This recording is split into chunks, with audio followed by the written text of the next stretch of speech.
امام مالک رحمہ اللہ اپنے وقت کے امام ہوئے ہیں۔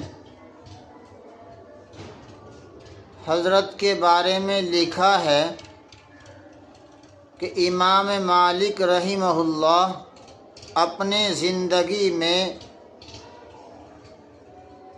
مدینہ منورہ میں کبھی پیشاب پاخانہ نہیں کیا۔ امام وقت حضرت امام مالک رحمہ اللہ مدینہ منورہ میں اپنے زندگی بسر کرتے، اور جب قضائے حاجت کی ضرورت پیش آتی تو آپ شہر سے باہر حدود حرم میں رہتے ہوئے قضائے حاجت سے فراغت حاصل کیا کرتے تھے۔ لیکن ادب کا مقام، اللہ تیری شان، کیا ہی اعلیٰ مقام تھا۔ امام مالک رحمہ اللہ جب قضائے حاجت کرتے تو قضائے حاجت کرنے کا طریقہ آپ کا یہ تھا کہ جب آپ بیٹھتے تو بیٹھنے کا انداز انتہائی مؤدب تھا۔ آپ اس طریقے سے بیٹھتے کہ آپ بیٹھے ہوئے حدود حرم میں ہوتے، اور آپ کا فضلہ، آپ کی وہ ناپاکی اور وہ گندگی وہ حدود حرم سے باہر گرا کرتی تھی۔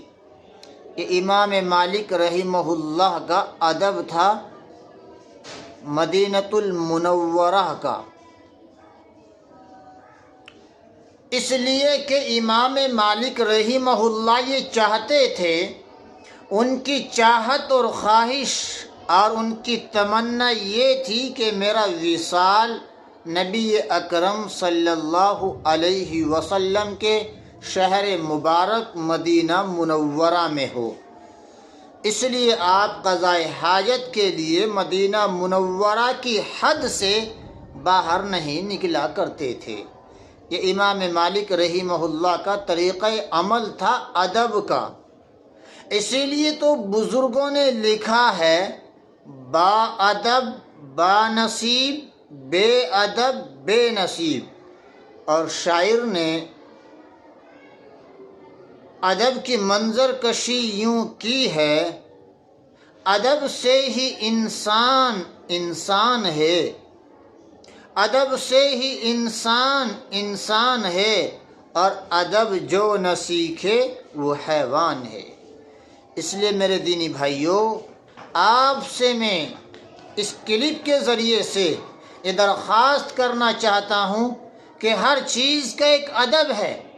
لکھا ہے کتابوں کے اندر کہ جب کوئی صحابی نبی پاک صلی اللہ علیہ وسلم کے حجرے کے قریب، ازواج مطہرات میں سے کسی کے حجرے کے قریب جب کوئی میخ یعنی کیل کو گاڑتا تو آپ حضرت خدیجہ رضی اللہ تعالی عنہا منع فرما دیا کرتی تھی کہ نبی پاک صلی اللہ علیہ وسلم کو ایذا مت پہنچاؤ، یعنی کیل اور میخیں نبی اکرم صلی اللہ علیہ وسلم کے گھر کے قریب اتنی آہستہ کے ساتھ ٹھوکی جائیں، اگر کسی کو ضرورت ہے کہ آپ صلی اللہ علیہ وسلم کو ان کی تکلیف نہ ہو، ان کی آواز تک نہ پہنچے۔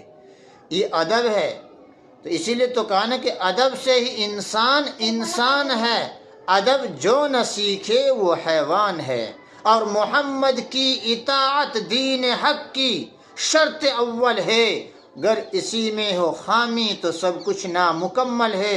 اس کلپ کے ذریعے سے میں آپ سے درخواست کر رہا ہوں کہ آپ قرآن کا، آپ نبی پاک صلی اللہ علیہ وسلم کا، تمام انبیاء کرام کا، صحابہ کرام کا، بزرگوں کا، اہل علم کا، اپنے بڑوں کا، اپنے چھوٹوں کا، اپنی کتابوں کا، اپنے کام کاج کا، ہر ایک چیز کا ایک ادب اور ایک طریقہ ہے۔